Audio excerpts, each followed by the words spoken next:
you mentioned micro and nano grids, right? Can you explain a little bit about what they are, right? How do they fit in so a Yeah, person who doesn't understand this industry can have a better idea? fantastic, Mohammed. So let us take the example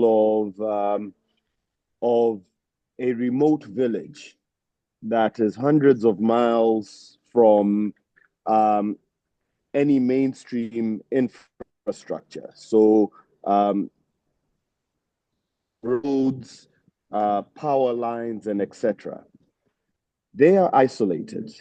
However, they are blessed with great solar irradiation where they are, and the population, the demand for power within that population is decently defined. And you say rather than trying to build hundreds of kilometers of transmission lines to be able to supply them from a centralized grid, why don't we take the generation of that power to somewhere that is near where they're located? So you identify land and you build a solar PV array. Alongside that solar PV array, granted, thermal generation isn't the cleanest, but sometimes, it's what you have to deal with. So you co-locate that solar PV array with uh, uh, uh, diesel, um, heavy fuel oil, or MFO as a backup to the solar supply. And so in that whole system, you then weave everybody into a little grid system where they have their own meters and etc. And you can charge them effectively as a utility. So you create mini utility companies that provide the end-to-end solution of power generation.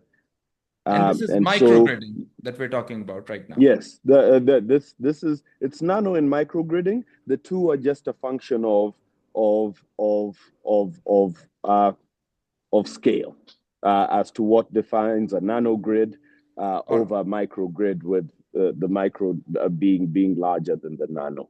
And I've heard about another concept here related to just what you mentioned microgrids, right? So some place I read, and I could be wrong because you're the professional here, is that microgrids are individual homes producing their own power, like solar, right? And then using those the power generated at individual homes, they use what they can and they send the rest back to the main grid. Is that also microgridding, or is that something separate? so great question. It is a component of microgridding, where you have self generation, and you're able to pump back your excess supply to a webbed grid system, or even to a national grid system. In fact, the old iterations of solar power self-generation were developed in the West, where you had a stable national grid. So if you then produced solar within your household, for instance, you actually wouldn't be consuming that power yourself. You would be getting your stable power from the grid system, and what you're generating in your house, you supply back to the national grid, and you net off. So you basically reverse meter. But in Africa, the challenge arose, and this even helped with the modification of some of the solar PV inverter systems and the likes, because they realized there's a different challenge. These inverters won't work for African solutions per se, because they intrinsically require there to be a stable grid supply of power. And if there is no supply of power on the national grid, then you cannot feed back. So they then created inverters that then were hybridized with energy storage solutions.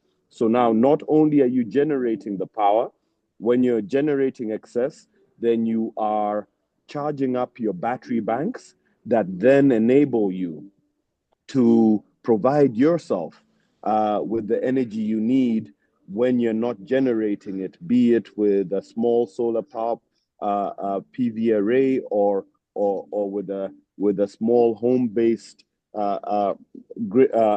wind turbine and the likes. And now the integrated hybrid solar solutions are effectively converting your home into an end-to-end power plant. And so, as you had mentioned, on the nano and microgridding perspective, what you're then able to do is create centralized storage systems. So anybody with excess power can pump that excess power into a centralized battery bank. And that battery bank can then supply people who exist within the nano or microgrid with the power they need. energy when they don't have. Precisely.